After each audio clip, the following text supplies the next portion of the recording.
watching The Explosive Exclusive, and with me today is Padmaja Joshi. Viewers, for a while now, it's becoming apparent that there have been several lapses in the investigation into what appeared first to be an open and shut case. Or at least some individuals suggested it was an open and shut case. We, for one, always held out the possibility that it may not be suicide. And that's why we began to investigate this untimely death of Sushant Singh Rajput. And it today turns out that the lapses might actually be fitting a pattern.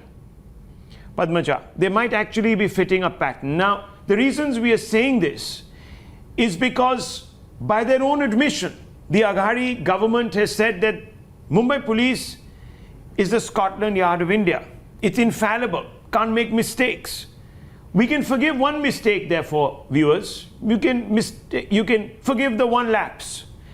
But when it becomes a series of lapses, and the Aghadi says that this police force in Mumbai is infallible, then one has to ask, is there a pattern to the lapses?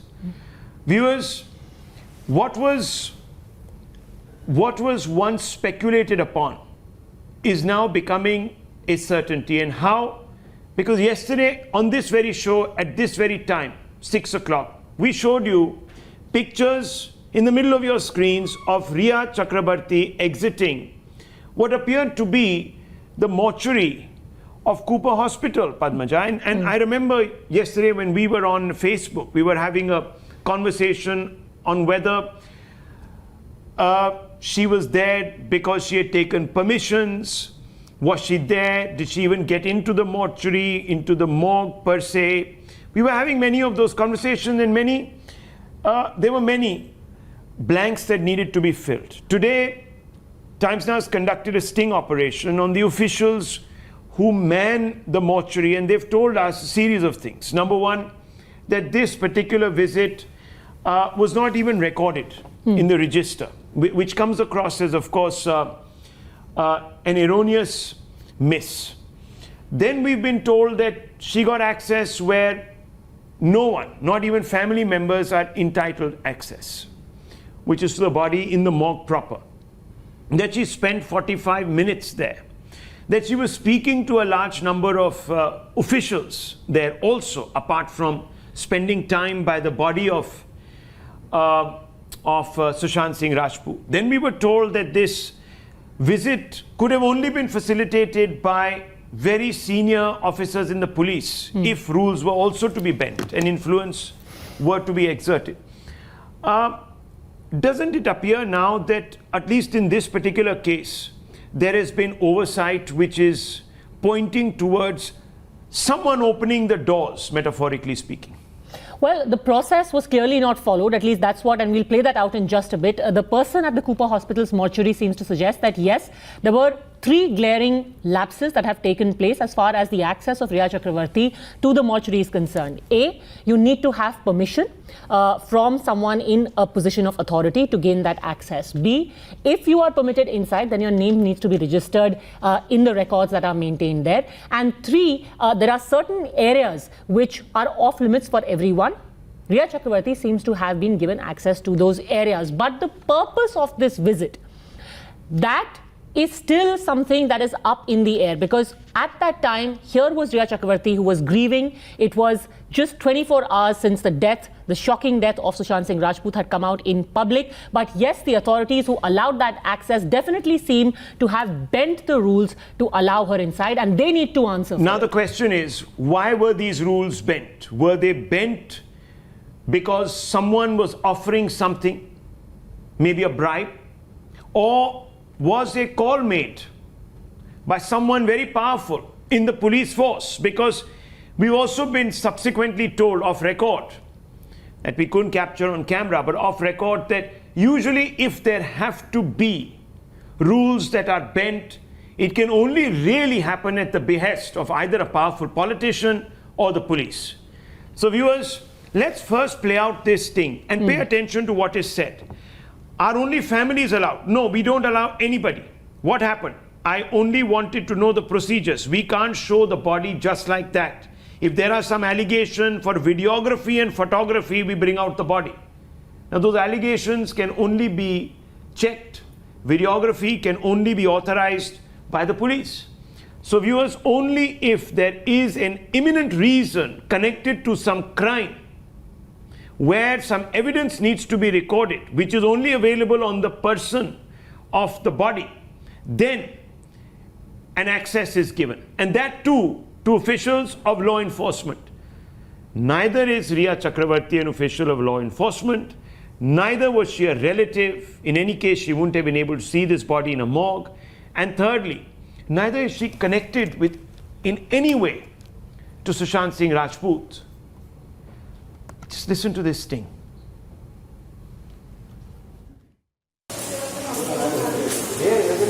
Body देखनी है postmortem में तो मतलब किसकी permission लगती है?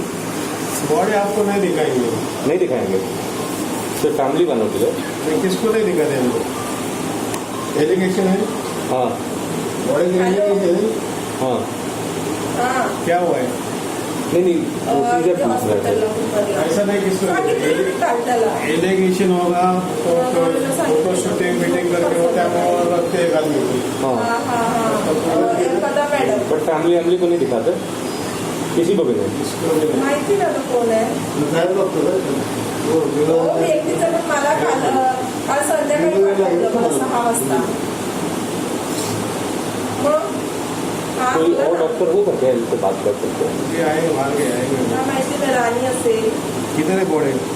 PM doctor का था। बॉडी किधर है तुम्हारा? बॉडी आएगी सर, अभी नहीं दिखाता। एलिगेशन होगा तो दिखाते, तो भी साथ में रहेंगे पुलिस के साथ सब। पुलिस साथ में रहेंगे।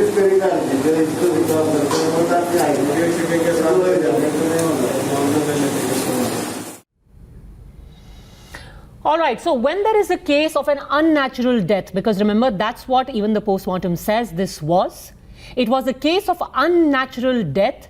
Anyone who wants to see the body in the morgue, Siddhant, has to be accompanied by the police. Are we reading that right? Is that what the process, as spoken by this gentleman who was at the mortuary, is that what the process is supposed to be like?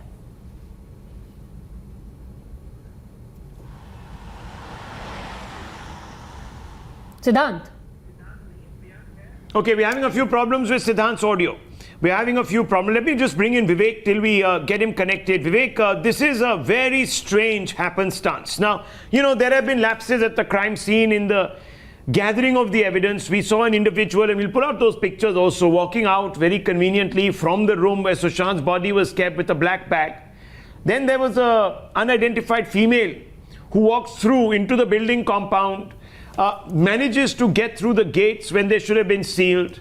There should have been no unauthorized access. Goes in, then comes out, is seen talking to the police, is seen chatting to the individual who walks out with the bag from the scene of crime. Then we have seen that the manner in which the body is taken to the hospital in not one but 2 ambulances, again arousing questions and suspicion. Then the presence of other unauthorized individuals directing the police there, like Sandeep Singh, who had nothing to do with Sushant Singh Rajput for a while at least.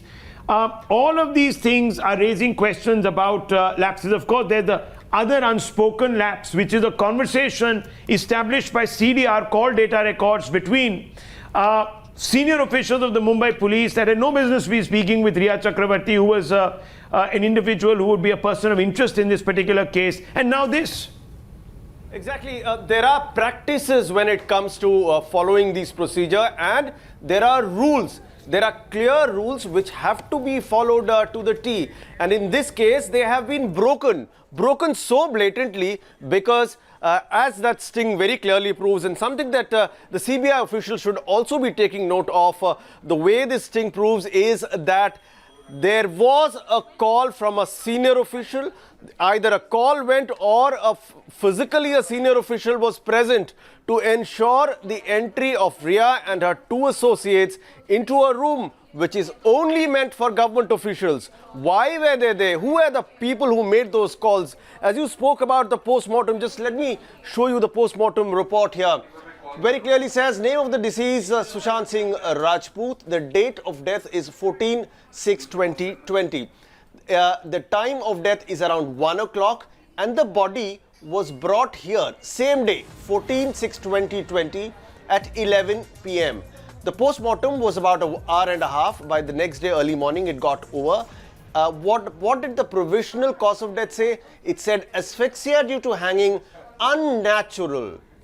It was clearly mentioned in every paper that the death was unnatural. Perhaps even before this letter was written, even before this post-mortem report the ink was dry, you have Ria and her two associates walking in. Did they in any way influence this writing of this report? Well, these are all very important questions. We cannot jump into the conclusion.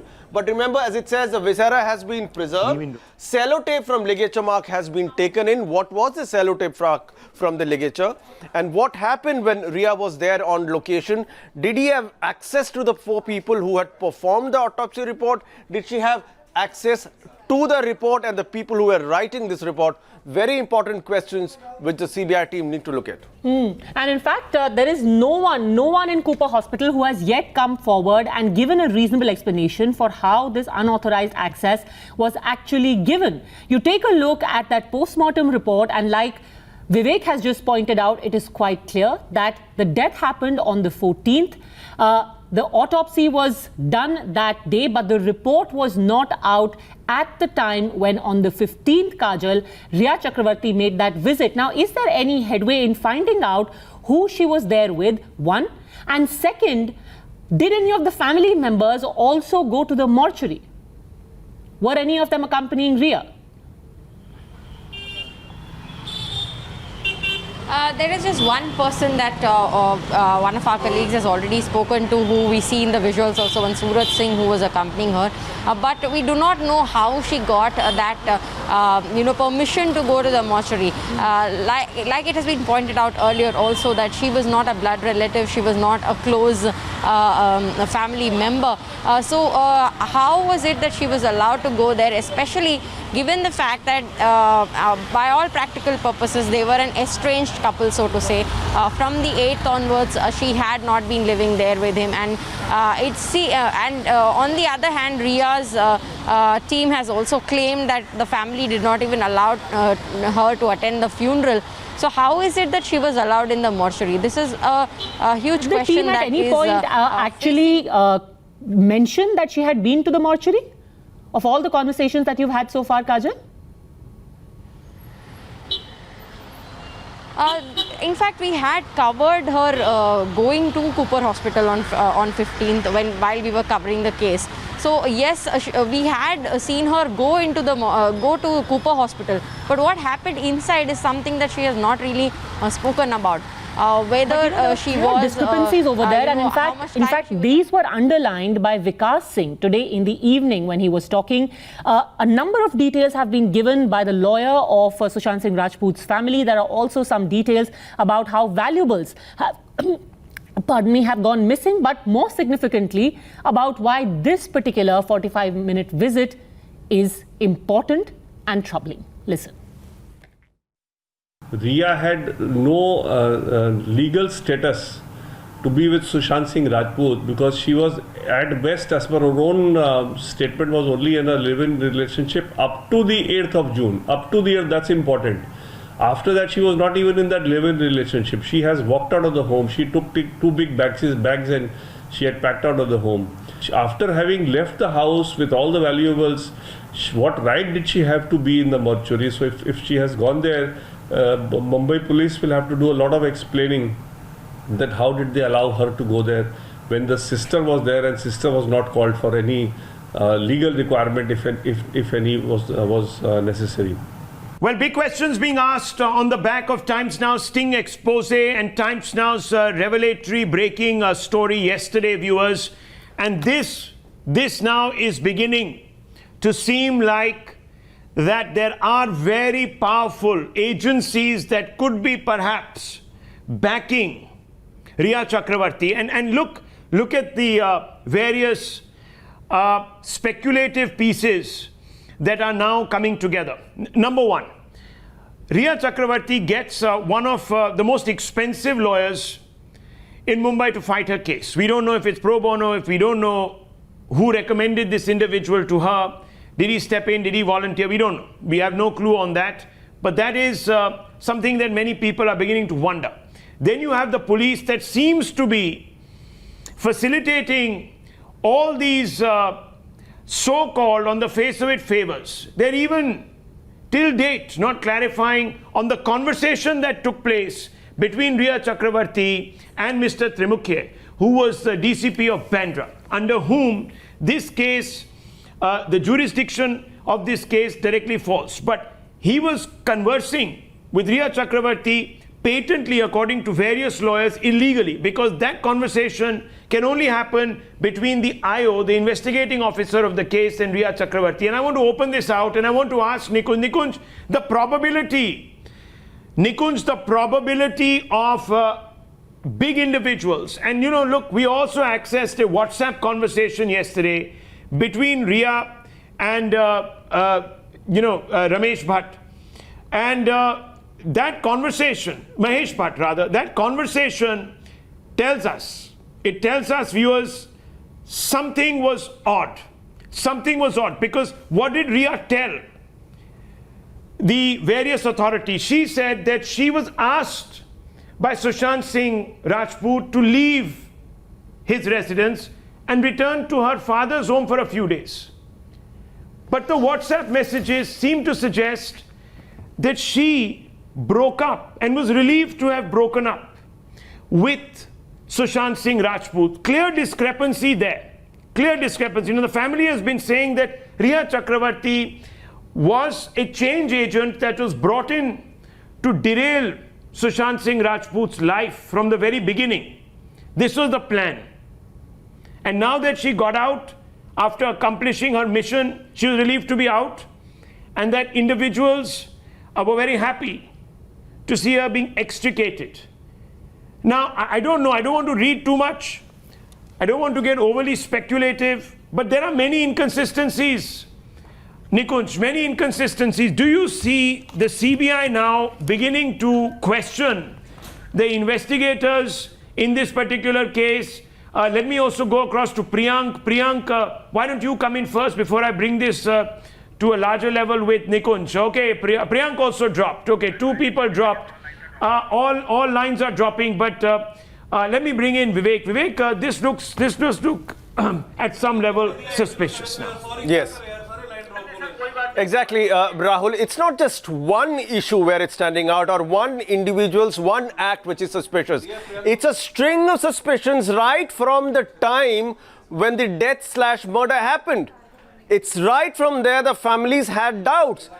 Even from January, when the family raised this question that our son, our brother is at risk, the Mumbai police has been playing it down consistently. There always has been this tiff between the Mumbai police and the family. Why was that happening? Was there an unseen force which was backing Riya all the way?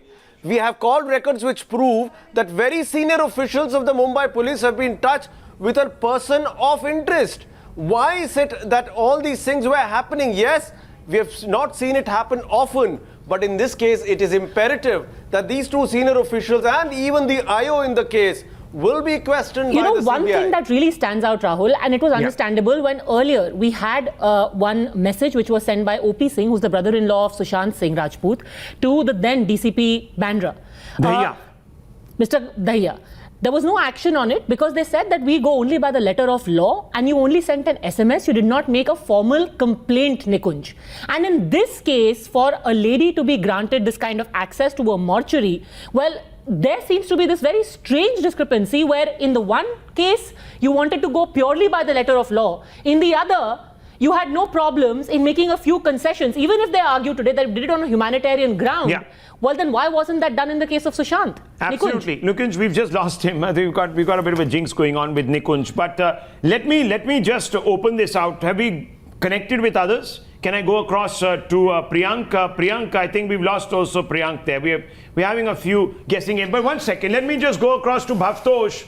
Till our PCR gets it right, we go across to Bhavtosh. Bhavtosh, many inconsistencies. What's the issue here? And can it be without a pattern and someone directing this, someone powerful?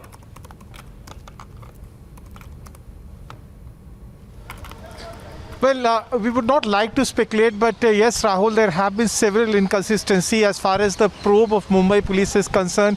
And that for very reason, CBI today started the entire investigation by questioning the cook Neeraj, who was at the residence of Sushant Singh Rajput the day he committed or allegedly committed suicide, and also questioned Samuel Miranda, a housekeeper who was hired by Riha Chakravarti. They concentrated on the events that took place on 13 June and on 14 June.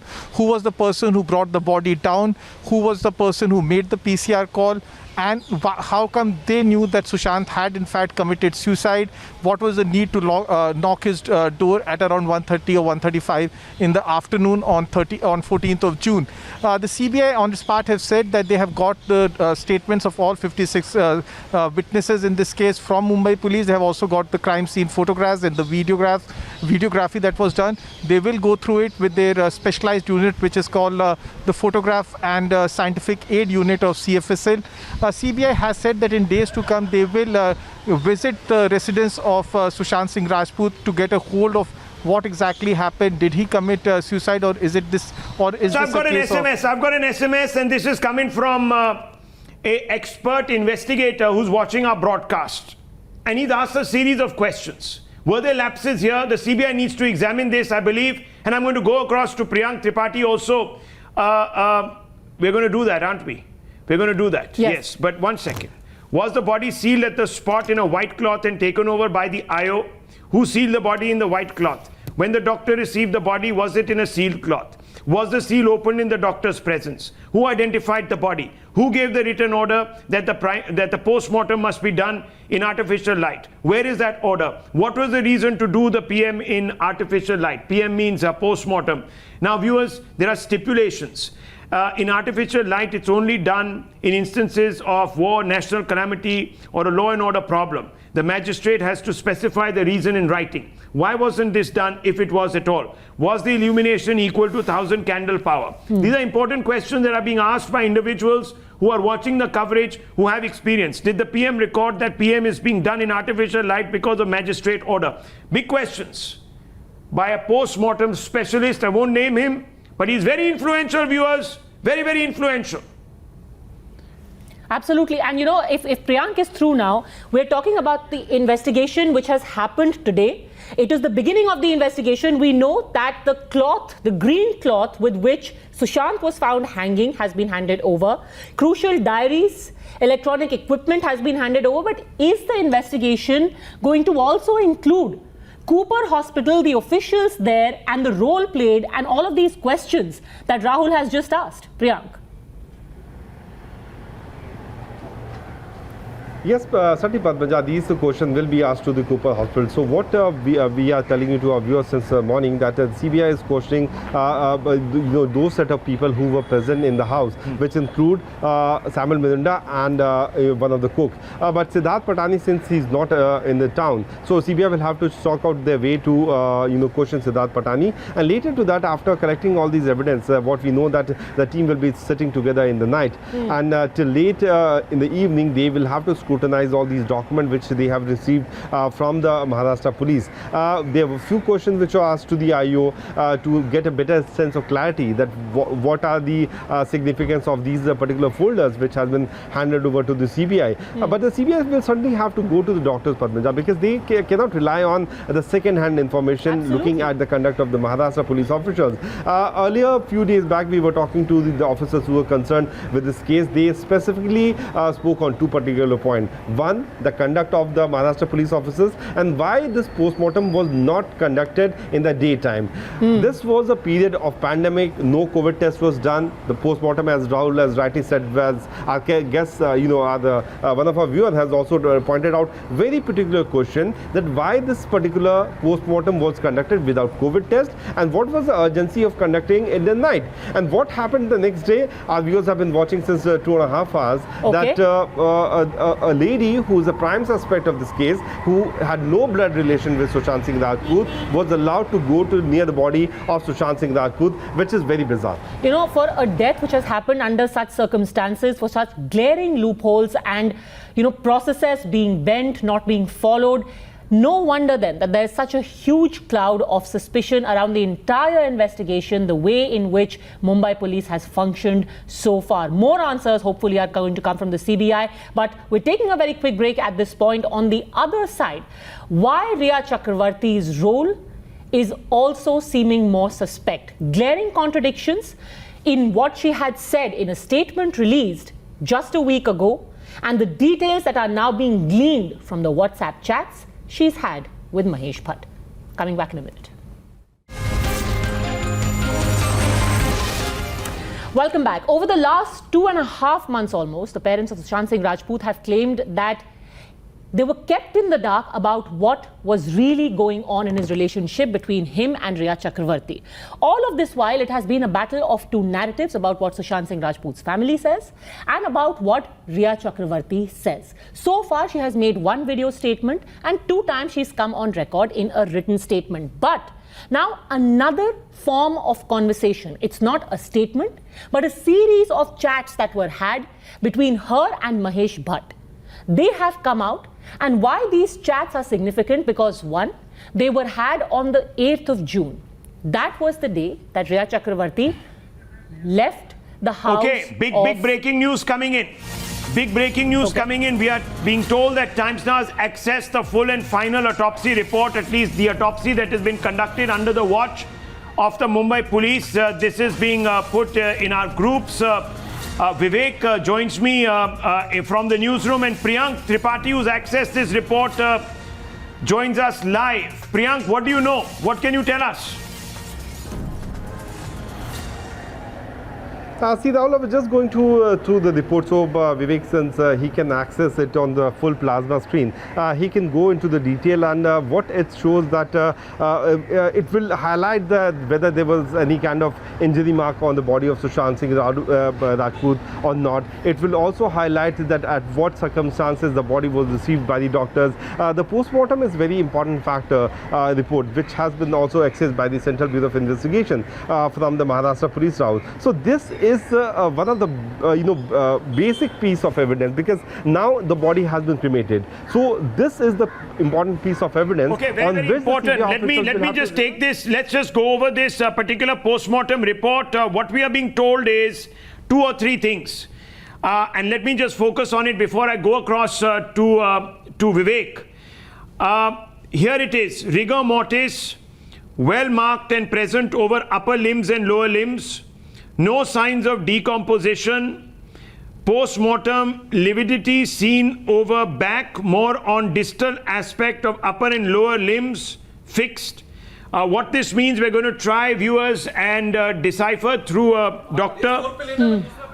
Then features natural eyelids of both eyes partially open, cornea hazy, conjunctiva is congested, mouth closed, tongue inside mouth. No oozing of blood, froth through mouth, nostrils and ears. Teeth are intact. Cyanosis present over lips, mucosa, mouth and nail beds of both the hands. Dribbling of saliva seen over right angle of mouth. Fingernails well trimmed. Skin dry, normal. Intact, no injuries. This is injuries to external genitals, indication of purging. In fact, what's very interesting no injuries to external genitals, purging of feces present. Seminal discharge seen at the tip of and in anatomical position. You know, So, the next yes. next page, Rahul, is very interesting because that Yeah. is where it talks about the ligature mark. Page Yes. 3 of the entire report. And if you can please get Dr. Bagai perhaps on the line, or someone who can throw more light on the nature of injuries.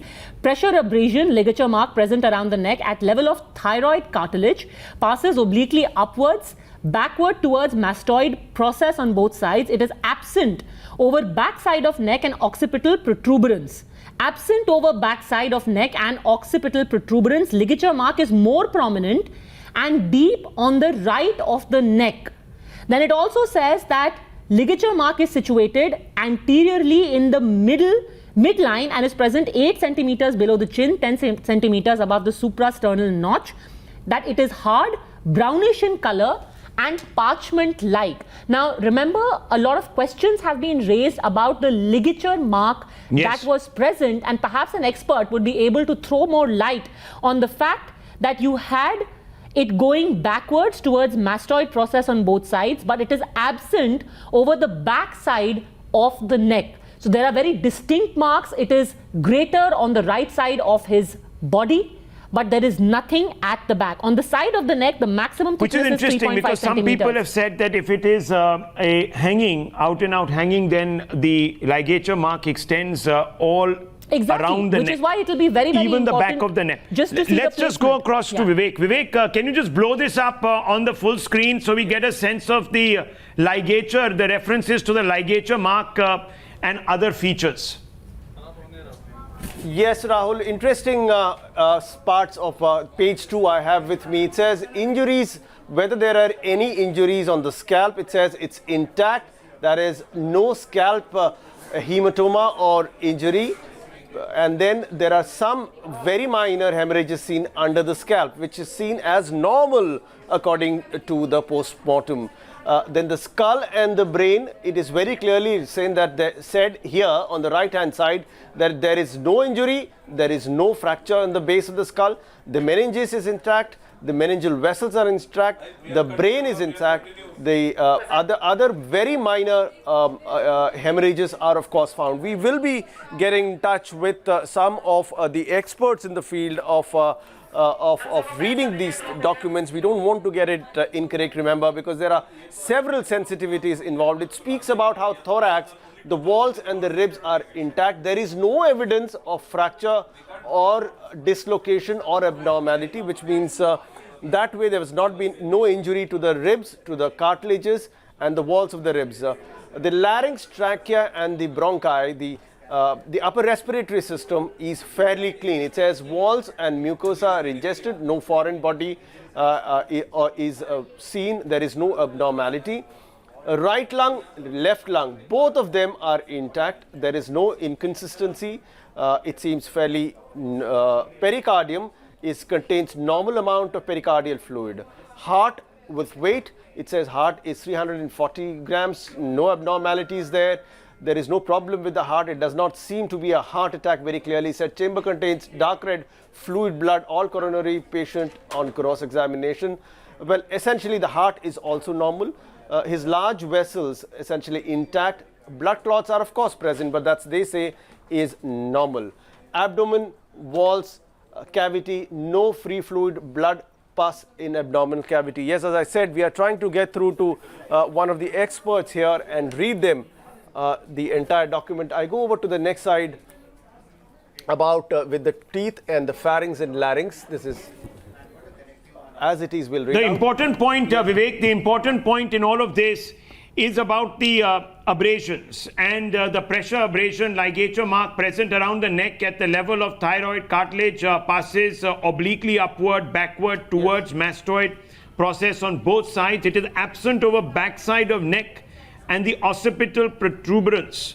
So this is very, very important, Yes, viewers, because there are some people who have been maintaining, some experts and opticians who have said that the characteristic of a hanging is that the ligature mark goes all around the neck. Now, this is not I'd consistent like with to what raise- we've seen. Yes. Vivek, yes. Well, we've reached the 6th page here. One interesting part is what did he consume on the day of his death? If there was, that is a very important point in the entire investigation. They said they gave him juice, they said coconut water was given, he said that later he'll have a banana. Yes. What was it inside? What is it that he ingested? That's the important point, and that's where we are coming to. It says teeth, tongue, pharynx, well, it's all normal. Esophagus normal. Of course, there is some mucosa which is congested. Stomach and contents. This is where the important part comes. Stomach and contents, it says it's intact. 50 cc of brownish color fluid present. No peculiar smell perceived in the mucosa congested. Well, what is this 50 cc of brown fluid present? Is a natural food that he had? Well, it's for the viscera report to come out and tell us the details, whether it was any kind of toxin, any kind of other material. Well, there was a 50 cc of brown color fluid which was present, and in the small intestine and its contents, it says intact brownish paste-like material present, no specific smell. Well, what was this brownish color fluid in the large intestine and stomach, and in the small intestine when it came, it was a brownish paste? Well, and of course, the large intestine is pretty normal. Then it goes to liver. It says it seems his gallbladder and liver are more or less normal. But as I said, what will be of interest will be this brown color. But you know, there are others who raised the point, and Vikas Singh had raised the point that the time of death hasn't been mentioned.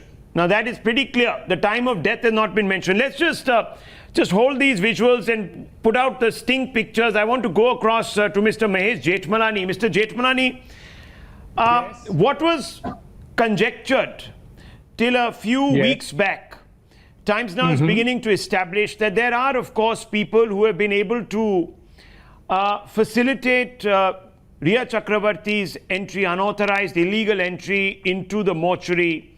Somehow she has been able to get in touch with senior police officials of the Mumbai police when it's palpably illegal to do so. Does this all point towards some big, powerful, hidden hand that has been able to, at some level or the other, almost like a puppet master, control this investigation, control the circumstances of the probe that has followed? Rahul, I really can't say that. I mean, you're asking me to make too much of an inductive leap from two circumstances which can be interpreted in any which way, frankly. Sure. I mean, I as a lawyer, I can't allow myself to give into surmise, conjecture, and speculation, frankly. It goes against my respect that. Yeah. But doesn't it seem unusual? I think that there have been too many, I have to say this, I'm sorry to disappoint you. I have to say that there have been too many fanciful theories based on far-fetched tidbits of evidence procured on many channels. And I don't think it's fair. I'm somebody who's against media trials. If Riya Chakravarti is guilty, we now have a CBI investigation. If there's a more sinister plot, a CBI investigation. We can't ask, nobody can ask for more. The Supreme Court has granted it on okay. But let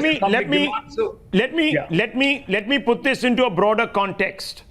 Now, there has been talk, and again, yes, there has been talk that has come from one of the lawyers in the court making a submission while arguing for a CBI probe that there are powerful political forces that could have stilled the hand of the Mumbai police. Now that's again an allegation that has been made.